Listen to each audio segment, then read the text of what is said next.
Sueza, reine du sprint français, la pouliche entraînée par François Roux s'est offert un groupe 2 sur 1000 mètres ligne droite vendredi dernier à Goodwood. Nous reviendrons également dans ce journal sur le Grand Prix de Biarritz. C'était ce vendredi 30. Nous ferons le point également sur l'ensemble du meeting en compagnie de Claudie Chabriac, présidente de la Société des courses de Biarritz. Parmi les temps forts du week-end, il y a des courses sur l'hippodrome d'Aurillac ce dimanche 8 août. Aurillac qui fêtera son bicentenaire. Et puis nous reviendrons également sur les temps forts de la semaine et comme de coutume, l'agenda pour tout savoir de ce qui va se passer dans les jours qui viennent. Bonjour et bienvenue, c'est le JT de la Fédération des courses du Sud-Ouest. Et à la une de l'actualité, la victoire de Sueza ce vendredi sur l'hippodrome de Goodwood. C'était dans une épreuve de niveau groupe 2 sur 1000 mètres ligne droite. La pensionnaire de François Roux s'est pleinement réhabilitée outre-Manche. Sueza, la nouvelle star du sprint français. La pouliche entraînée par François Roux à Pau s'est offert ce vendredi à Goodwood les King George Stakes. Groupe 2 disputé sur 1000 mètres ligne droite, son vrai sport. Un exploit car la pouliche affrontait ses aînés pour la première fois. Sueza se paye même le luxe de battre Batache, lauréat des 3 dernières éditions de ce groupe 2. Associé à William Buick, Sueza fait oublier son échec d'il y a un mois dans la très convoitée Commonwealth Cup, où elle n'avait pris que la 8e place dans un terrain défoncé lourd. Sur une piste roulante, cette fois, elle n'a pas fait dans le détail. Le prix de l'abbaye de Longchamp en octobre prochain, le jour de l'Arc de Triomphe, lui tend les bras. Voilà pour la victoire de Sueza, donc pouliche entraînée à Pau. L'autre fait marquant d'actualité, c'est évidemment le Grand Prix de Biarritz ce vendredi soir, qui a vu la victoire de Echo de Méotis, associé à Vincent Cabos, qui fait donc triompher les couleurs de la famille Lévesque. C'est le temps fort de la saison à Biarritz, le Grand Prix. 10 concurrents étaient au départ de l'édition 2021. La victoire revient cette année à Echo de Méotis qui offre à son jeune partenaire Vincent Cabos, révélation de l'année, son premier Grand Prix. Echo de Méotis venait de survoler l'opposition à Beaumont de Lomagne en trottant une 14-1. Placé à la limite du recul, le fils de Ganymède devance Hainaut de Narmont et Clyde Barrow. La bonne note, il boucle le parcours sur le pied de 1-16-6. L'autre temps fort de la soirée était l'éliminatoire de la Coupe Amateur qui voit le succès de Dream de Landemer associé à Johan Marc. Le fils de Jeanne Pridem est entraîné par Manu Varin, lequel aura fini tête de liste des entraîneurs du meeting de Biarritz. Dream de Landemer aura couru 8 fois au cours de ce meeting pour 4 victoires et 1 place. Avec Claudie Chabriac, donc présidente de la Société des courses de Biarritz. Bonjour Claudie, vous nous entendez bien? Oui, bonjour. Ravi de vous avoir à nouveau comme invité dans ce journal pour parler du meeting de Biarritz, bien entendu. D'abord, première question, l'actualité immédiate, c'est bien sûr le Grand Prix qui s'est couru vendredi soir.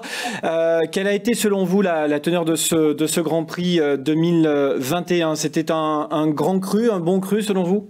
Ben, c'était un Grand Prix un peu particulier parce que il y avait que 10 partants, hein, donc ça reflète un peu la tendance du meeting, c'est-à-dire très peu de chevaux au deuxième échelon. Hein, donc avec toujours, on y reviendra peut-être plus tard, hein, avec le problème des priorités à 7 jours, sachant que il y a des Grands Prix, c'est toujours les mêmes chevaux qui sont appelés et ils préfèrent courir devant que derrière. Donc on avait que 2 partants, les 2 représentants de l'écurie de Patrick Terry derrière. Et bon. Alors, il y a eu tout de suite quasiment 3 disqualifiés, donc la course s'est jouée entre 7 chevaux. Mais après, c'était une belle course, il n'y avait pas de souci. Bon, c'est pas peut-être le Grand Prix historique, mais c'était un beau Grand Prix quand même. C'était un beau Grand Prix et la victoire de Vincent Cabos.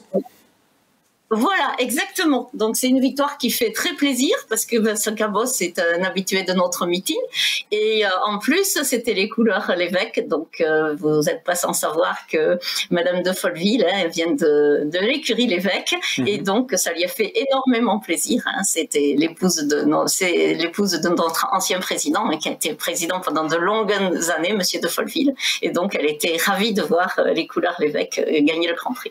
Vincent Cabos, on le rappelle, rappelle, s'occupe de l'antenne de Thomas Lévesque, basé dans le sud-ouest. Ça fait quelques mois maintenant, du côté de Créon d'Armagnac, d'ailleurs pas très loin des Terry, à Créon d'Armagnac dans les Landes. Voilà pour cette soirée du Grand Prix, pour ce Grand Prix édition 2021. Le meeting est donc terminé. Claudie, il est temps maintenant de faire le bilan. Alors côté professionnel, avec les différents classements, on va regarder tout cela ensemble avec Philippe Mascal qui obtient donc le plus de points, mais quelques professionnels qui se sont particulièrement distingués. Je pense particulièrement à Frédéric Closier, 9 victoires en 13 réunions de course, c'est assez remarquable.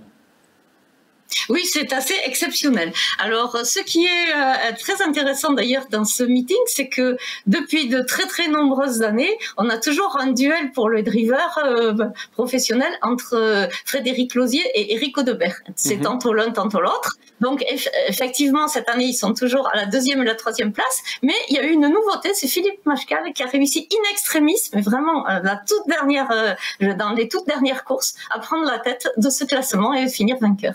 Voilà, classement par points pour ce qui concerne les professionnels. Donc vous le voyez sur ce tableau, Philippe Mascal et Eric Audebert, donc 2e devant Frédéric Closier. Parmi ceux qui se sont également pas mal débrouillés, si je puis dire, Stéphane Bouisson, qui également chez les entraîneurs a réussi à tirer son épingle du jeu. Stéphane, qui est basé, on le rappelle, à Beaumont-de-Lomagne, pas loin de l'hippodrome, 7 victoires. En revanche, eh bien Manu Varin a vite plié le match finalement et lui a terrassé l'opposition dans cette catégorie avec 11 victoires. Oui, c'est tout à fait remarquable de la part de Stéphane Bouisson parce que c'est quasiment le seul problème, en dehors de l'écurie Terry qui est quand même un peu moins loin, qui fait quasiment la route à chaque fois. Donc il arrive à être dans les premiers entraîneurs, avec toujours Manu Varin et Patrick Terry qui sont toujours bien. Et à signaler aussi Yannick Henry, qui cette année a fait quand même arrive avec 9 victoires et avec peut-être un peu moins de chevaux que les deux premiers. On va Exactement, 9 victoires et 3 deuxièmes places pour Yannick Henry qui termine donc sur le podium à la 3e place derrière Manu Varin et Patrick Terry. Un mot rapide chez les amateurs avec Johan Marc également qui tout au long du meeting a fait la course en tête. Il devance Romain Farrugia et Pascal Maurice Allais. Un mot également sur les cavaliers, les jockeys au monté avec Céline Leclerc devant Sébastien Emmanuel Pasquier. Là aussi, ça a été un beau challenge durant tout l'été. Oui, c'était un très beau challenge parce que on a eu des jockeys montés exceptionnels et avec un championnat passionnant, parce que Stéphane Pasquier a été longtemps en tête. Céline Leclerc est souvent elle a gagné plusieurs fois ce challenge et puis ça faisait 2 fois qu'elle était seconde. Là cette année, elle a réussi à l'emporter à la toute dernière journée également et on peut signaler la présence de nombreuses cavalières de talent comme il y avait également Nathalie Henry qui veut. Oui. Donc c'est à signaler. Et puis Noémie Hardy qui a fait quand même une très belle fin de meeting parce qu'elle est arrivée sur la fin. Et également Sandy Trèche qui est venue pour 2 courses et pendant 6 ans c'est la cavalière locale, on va dire. Les apprentis et la jockey au classement par points, Claudie, donc Louis Lalande devant Tristan Bord, Margot Brossard et Charles Criado. On est en train de découvrir le classement. Voilà pour les challenges de Biarritz. Alors maintenant, en quelques mots, j'allais dire, ce qu'il fallait retenir de manière succincte de ce meeting 2021, les points positifs d'abord, les points peut-être à améliorer, les points négatifs ou à améliorer. Les points positifs tout d'abord. Alors les points positifs, tout ce qui est au niveau de l'affluence, de la fréquentation et puis en conséquence directe les enjeux et les entrées. Donc, on a amélioré les entrées payantes de 2%, les enjeux de 20% en gros. Et ça, c'est à souligner parce que, évidemment, l'année dernière, on avait les 3 premières réunions à huis clos, donc on ne pouvait pas tenir ces paramètres-là. Mais contre cette année, on a eu quand même les 2 premières avec la concurrence de l'Euro de foot, donc en particulier d'un Italie-Espagne qui nous a porté un peu de tort. Et puis surtout les 5 dernières réunions avec le pass sanitaire. Donc carrément 5 réunions. Et je vois qu'au niveau des coups de fil qu'on recevait et tout, il y avait beaucoup de gens finalement. Biarritz, c'est un hippodrome où les gens viennent en famille. Et sur les familles, il y avait souvent des gens qui n'étaient pas vaccinés ou qui n'avaient pas le pass sanitaire. Et du coup, ils renonçaient. Donc on a eu à peu près 30% de moins d'affluence sur les 5 dernières journées. Et malgré ça, on arrive à faire quand même des très bons scores, hein, même pour le Grand Prix. Tous les gens qui ont pu être présents le jour du Grand Prix avaient vraiment l'impression qu'il y avait beaucoup de monde. Hein. Donc malgré la jauge à 1000 et puis le pass sanitaire. Hein. Donc on est assez content. En 30 secondes, Claudie, en 30 secondes, ce qu'il faudrait améliorer, peut-être d'un point de vue du programme, et on terminera par là. Oui, mais justement, ça fait 2 ans qu'on subit, entre guillemets, le système des priorités à 7 jours, c'est-à-dire les chevaux qui ont couru dans la semaine, sont les premiers à être éliminés, en cas d'éliminés. Donc la conséquence directe de ça, c'est qu'on a pratiquement plus de chevaux, à part les chevaux locaux sur place, ou bien les écuries pas très loin, comme Varin, Terry. Du coup, au deuxième poteau, on a pratiquement plus que ça. Donc on a perdu. Si on considère, on a eu quand même 1132 partants sur 100 courses, ce qui fait, on avait exactement 100 courses aussi l'année dernière, pas l'année dernière, mais il y a 2 ans, c'est-à-dire que ça fait 11,3 partants de moyenne par course. Et par rapport il y a 2 ans, où on n'avait pas cette prio 7 jours, on perd quand même plus d'un partant par course, hein, parce qu'il y a beaucoup moins de chevaux au second poteau, parce qu'ils préfèrent viser les courses au premier poteau que de courir derrière et du coup d'être obligé d'attendre 1 semaine pour pouvoir courir une meilleure course devant. Donc ça c'est un peu dommage parce que c'est le cas des meetings. Ce sera le point à améliorer. Ce sera le point à améliorer, un des points peut-être à améliorer pour les saisons qui viennent, si naturellement. Malheureusement, ça ne dépend pas de nous. Ça fait 2 ans qu'on a ça.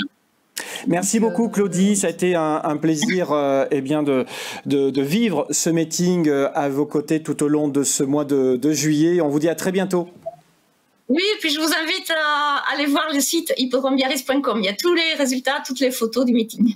Et justement, quelques photos en images et en musique. Les temps forts du meeting de Biarritz, c'est maintenant.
Ce dimanche 8 août, il y a course sur l'hippodrome d'Aurillac. Au programme 5 courses plates et 3 steeplechase, dont le 24e grand steeplechase du Cantal qui portera le nom de Jérôme Rambaud. Aurillac qui accueillera l'opération Hippodrome en fête à l'occasion de son bicentenaire. L'hippodrome d'Aurillac fête ce dimanche son bicentenaire. Le site accueille des courses en effet depuis mars 1821, ce qui en fait l'un des plus anciens de France. L'hippodrome d'Aurillac est né par décret ministériel du 27 mars 1820 et de 1821 à nos jours, les courses se sont toujours déroulées, sauf en période de guerre. Aurillac et Bordeaux furent pendant longtemps les seules villes où se couraient les grands prix de l'époque, les prix royaux du Midi. Ces prix avaient été institués par le comte d'Artois, futur Charles X et père du turf français. Les grands prix royaux furent ensuite étendus sur les 8 circonscriptions chevalines, Paris, Tarbes, Toulouse, Pau, Strasbourg, Bordeaux, Saint-Brieuc et Aurillac. En 1824, par décision ministérielle, les courses de chevaux d'Aurillac sont élevées au rang de premier ordre. un prix principal est créé et au cours de la même année, 2 prix royaux du Midi lui sont affectés. À partir de 1935, la Société des courses du Cantal se développe de plus en plus. 3 journées ont lieu en 1938 au lieu de 2 les années précédentes. Depuis, le nombre de réunions est revenu à 2 par an sur l'hippodrome d'Aurillac. Depuis 20 ans, les pistes ont bénéficié d'une attention particulière. Tous les obstacles ont été refaits, le Brook et la rivière notamment. Ce dimanche, dès 14h, Aurillac accueillera Hippodrome en fête avec les traditionnelles animations, clowns, sculpteurs de ballons, ateliers maquillage. 3 courses de poneys viendront agrémenter la journée. Et côté piste, 8 courses sont au programme, dont le Grand Steeplechase du Cantal et une épreuve labellisée Race & Care, l'hippodrome s'engageant pour le bien-être équin. Enfin, un hommage sera rendu à Jérôme Rambaud, disparu l'année dernière. Dimanche, c'est également le Grand Prix des trotteurs sur l'hippodrome de Royan. Ils seront 11 au départ de cette épreuve. Focus sur les forces en présence. 11 concurrents au départ du Grand Prix des trotteurs de Royan ce dimanche. La famille Brossard dégaine Domino Blond qui peut profiter de son avantage initial. Il devra se méfier toutefois d'extrêmes débois réguliers dans ce style d'épreuve. Jean-Michel et Nicolas Bazir délèguent Fabago du Gers qui a désormais 2 courses dans les jambes. Et aux 25 mètres, Baccarat Giel peut viser le succès. Sa victoire de Vichy début juin a séduit. Il devra se méfier lui-même de Brooklyn Blue qui reste sur une 3e place au Mans le 31 juillet dernier en trottant sur le pied de 1,14,4. Clyde Delaroche, qui a couru une étape du Trophée Vert à la Gacilly, redescend de catégorie et peut viser une place. Allez, on va faire un point maintenant sur tout ce qui s'est passé la semaine dernière au trot et au galop. Je vous emmène notamment sur l'hippodrome de Pompadour, à Villeréal également, et au Dora dimanche dernier. Le retour aux courses, c'est maintenant.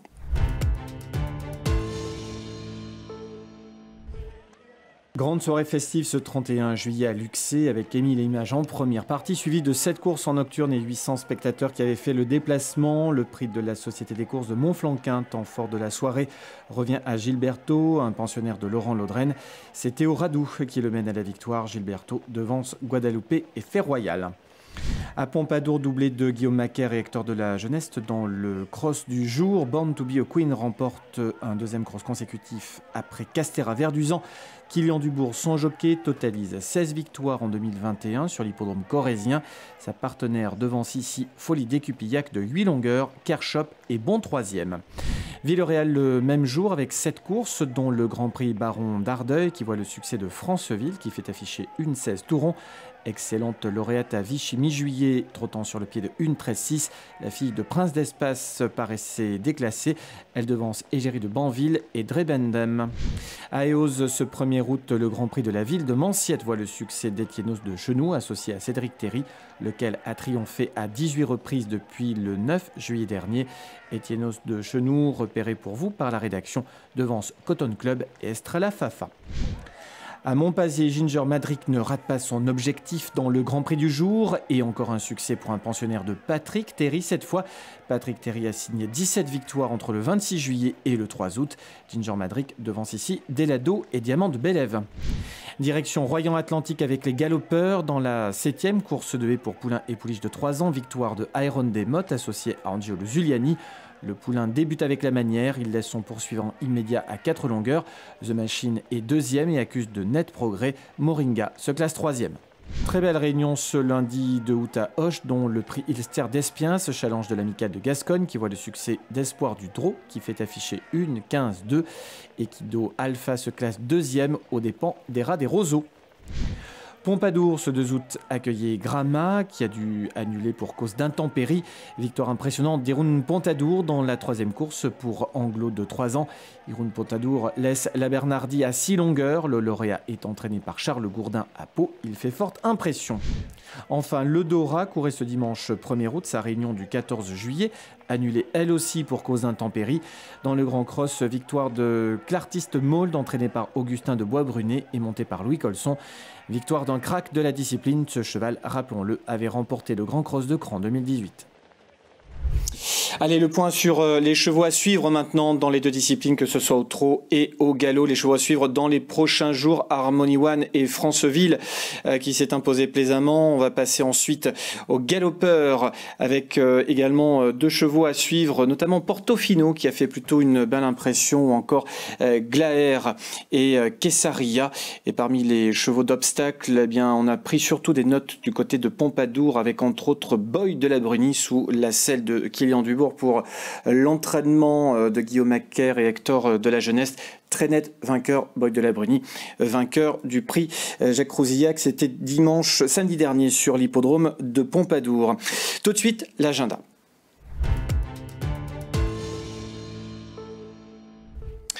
L'agenda de la semaine, donc, et notamment de ce week-end avec plein de belles choses à suivre, et notamment ce samedi 7, il y aura des courses sur l'hippodrome de Villeréal.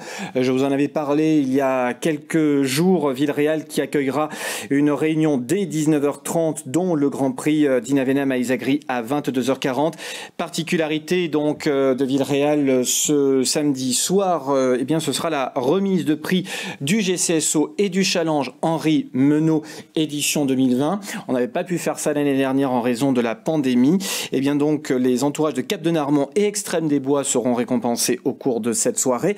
Cap de Narmont qui au cours du Challenge 2020 du GCSO a remporté 3 victoires obtenues respectivement à Bordeaux, Auch et Beaumont de Lomagne. De son côté, Extrême des Bois s'est imposé à 2 reprises au cours du Challenge Henri Menot, sponsorisé et parrainé par Baron d'Ardeuil AOC Buzet. 2 victoires obtenu sur l'hippodrome de Royan et Villeneuve-sur-Lot. Il y aura également des courses sur l'hippodrome de Florence ce dimanche, comme vous l'avez vu dans l'agenda. 7 courses au programme, début des opérations à 14h15, un Open des 5 ans, le prix Jacques Dufaux et puis également le Grand Prix Baron d'Ardeuil. 2 épreuves qui tiendront le haut de l'affiche sur l'hippodrome du Réchou. Est-ce qu'on peut peut-être revoir les autres dates pour la semaine qui vient, au-delà du week-end? Donc, je vous ai parlé des courses Aurillac, ça c'est donc dimanche 8 août, avec 5 courses plates et 3 steeplechase chaises. Je vous en parlais dans le cours de ce journal. Et ensuite, eh bien, on se rendra sur l'hippodrome de Royan-Castéra-Verduzan ou encore Dax, sans oublier Langon et Bagnères de Luchon, où nous serons la semaine prochaine. Il y a 2 jours de course à suivre la semaine prochaine sur l'hippodrome de Bagnères. Voilà, on a été complet, je l'espère en tous les cas. On se retrouve jeudi prochain pour une prochaine page d'actualité. On va se quitter maintenant en musique et en images pour profiter des principaux temps forts de dimanche dernier sur l'hippodrome de Royan dans le cadre d'Hippodrome en fête. Excellente semaine, merci.